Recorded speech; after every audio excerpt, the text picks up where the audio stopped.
একটা কথা বলতেছি, আজ আপনি আপনার স্ত্রী, আপনার বোন, আপনার মেয়েদেরকে মাজারে নিয়ে যাচ্ছেন, তো আপনার বউ, আপনার স্ত্রী, আপনার মেয়ের চাইতে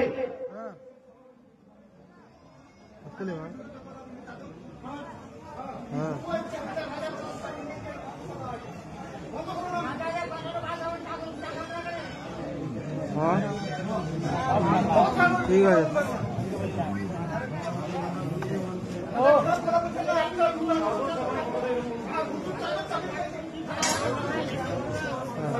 ড্যান্স হচ্ছে তো ড্যান্স করবেন,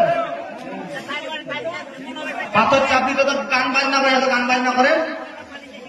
ইসলাম কোরআন হাদিসকে দেখে মেলা রাখবেন না, মাজারের তওয়াফ করবেন না, মাজারের মধ্যে কোন তাওয়াফ করবেন না, নারীদেরকে প্রবেশ করতে দিবেন না।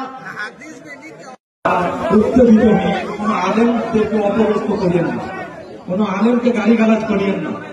আপনাদেরকে রিকোয়েস্ট করছি ভাই, কোন রকম ভাবে যদি দ্বন্দ্ব না চান, ভাষা রীতিনীতি যদি অন্য ধর্মের সিস্টেমের সঙ্গে মেল হয়ে যায়, তাহলে এদের মুসলিম হওয়াতে কোনো কাজ নেই, তাদেরই অন্তর্ভুক্ত হয়ে গেল।